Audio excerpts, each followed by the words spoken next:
Hey everybody, Health Coach Erin here. Today I have an extremely special guest with us. During our time together, we will be talking about some yoga moves.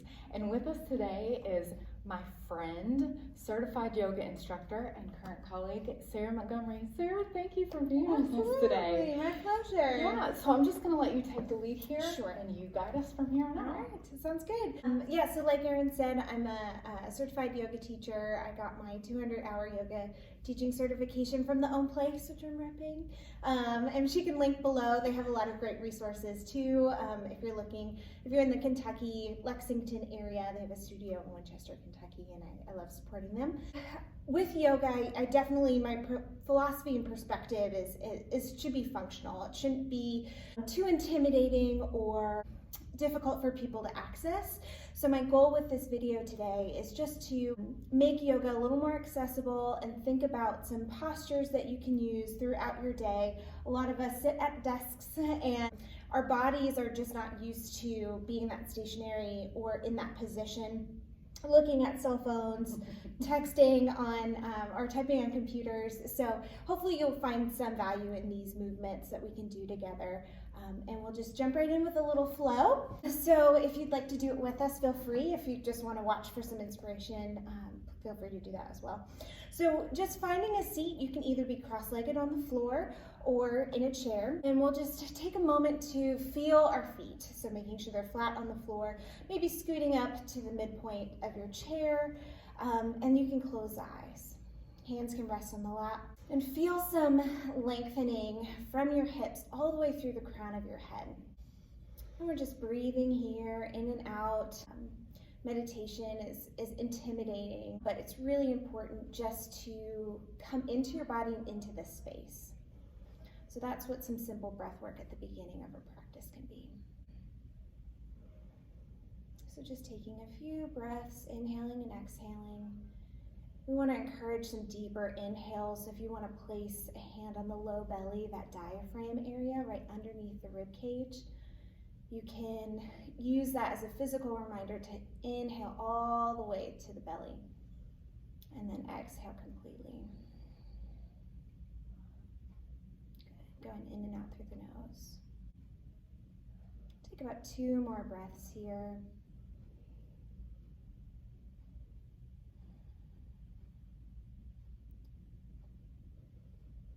And then on the exhale, you can just let the head drop down, chin coming to your chest.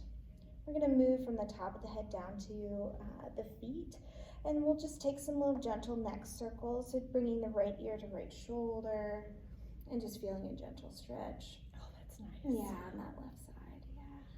Good. And then rocking back through chest to chin, and over to the other side. Letting the shoulders really relax down. That also helps increase the stretch.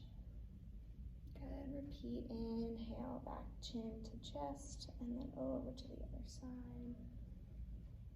And there's lots of variations with this stretch. You can take it into the side body a little bit more, lifting up the arm overhead, reaching.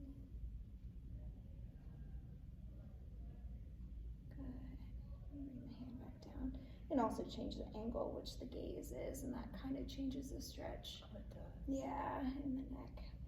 Good. And then over to the left one more time.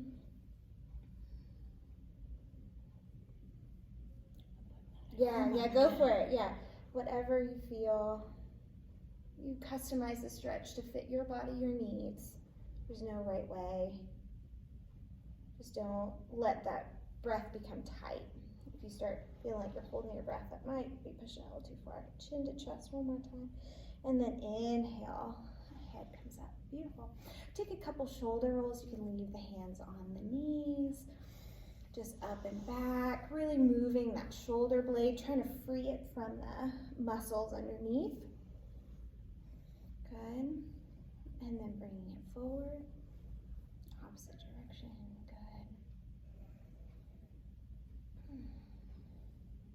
And then one more back.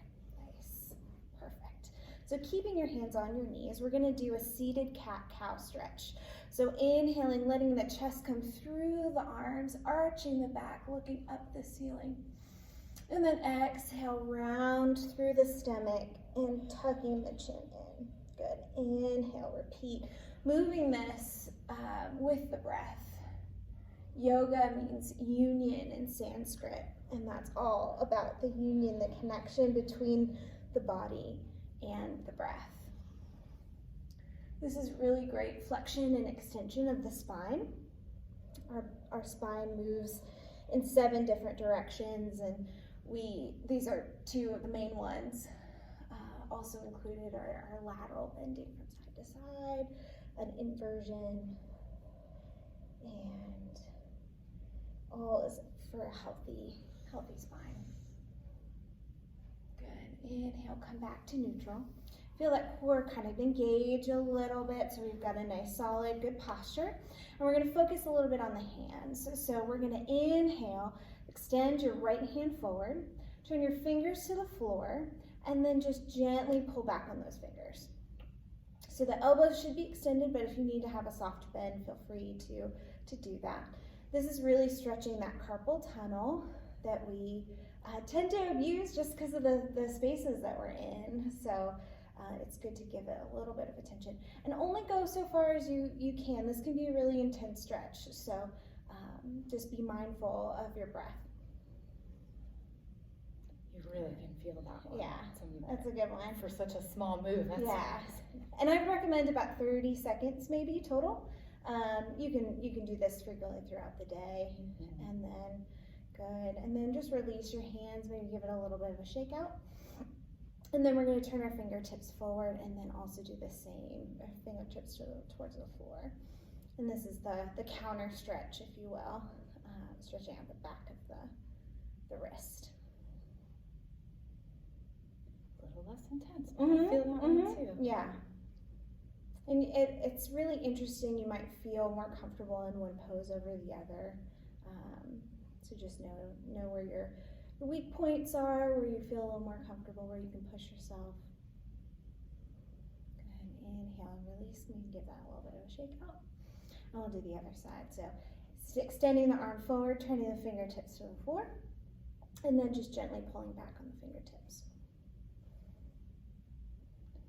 And you can also do this pose on all fours and just shifting your hips back so your palm is planted on the floor.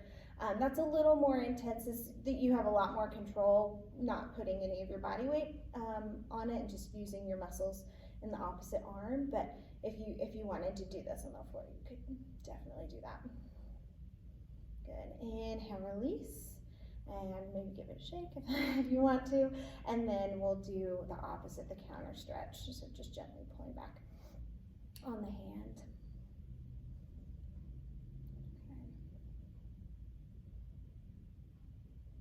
You shouldn't feel any like tingling sensation. If we feel like electric, sparky things, that's going to be nerve related.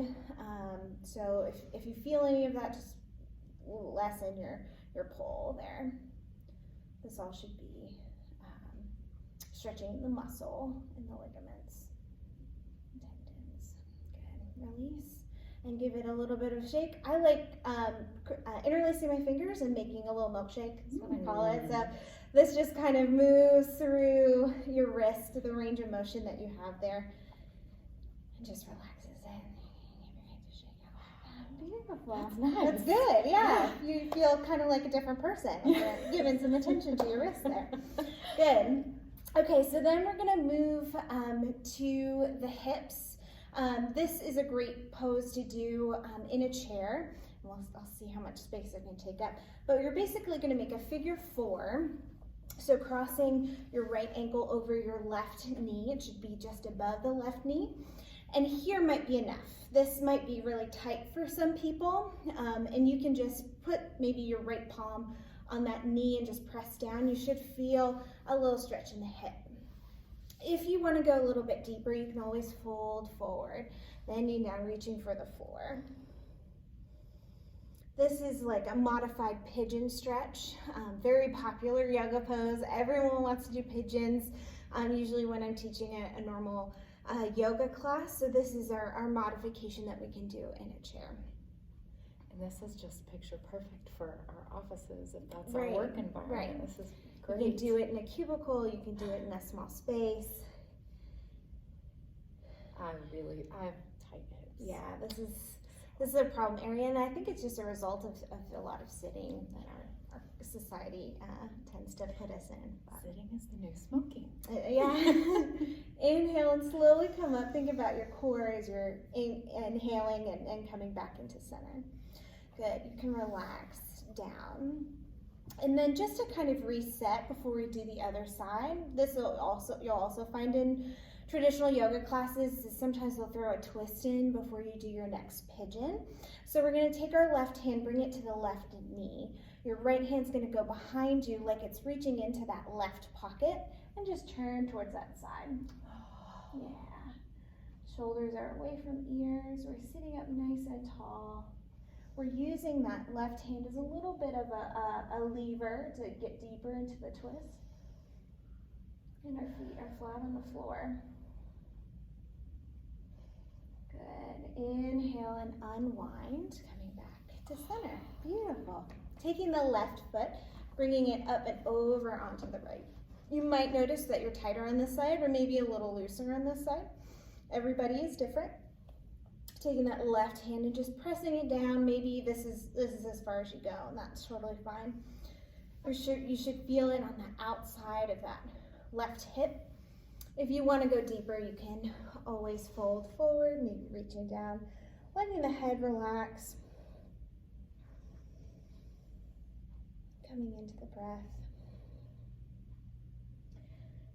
Yoga is so good at showing us how different the sides of our body are. Mm-hmm. Yeah, and it's a great way to practice that self-care, because not pushing that other side that might be a little bit tighter too far, but making appropriate choices with the information that you have. And every day is different too. Good. Inhale, slowly roll back up. Beautiful. And uncrossing your legs, taking the right hand to the left knee, reaching that left hand behind and twisting towards the opposite side.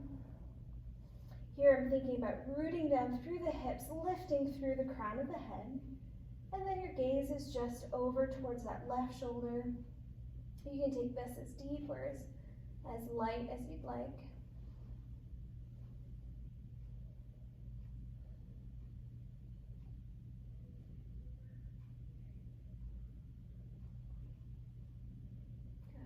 Inhale, unwind, come back. Beautiful.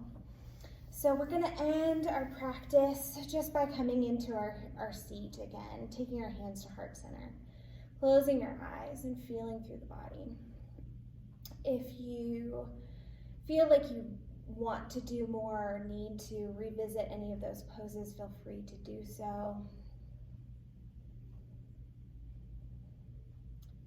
You can always do some mindful pointing and flexing of the toes to get down to the ankles. But here we're just going to take a couple breaths to absorb our practice. In our traditional yoga classes, our shavasana, our corpse pose, where we're laying flat on the floor and just absorbing and being present. That's really the icing on the cake in a practice. It's a built-in space for reflection and just peace, really. So our thumbs are connected to our sternum. We're pressing our palms evenly in both hands. Good. You can keep your eyes closed or you can open them, letting the gaze be soft. And we'll end our little flow by saying a Sanskrit word, Namaste, which means the light in me honors and acknowledges the light in you. Namaste. Namaste, Sarah. Thank you so much for this. This is such a practical, easy approach to self-care that we can literally find time to fit into every single day. Caring for our bodies, our minds, our spirits, and all of those things that run together. if you want to know more, we'll include links to Absolutely. the school that Sarah practiced her study at. And if you want to know more, you can always get in touch with me. Thanks for being with us today, and we'll see you again next time.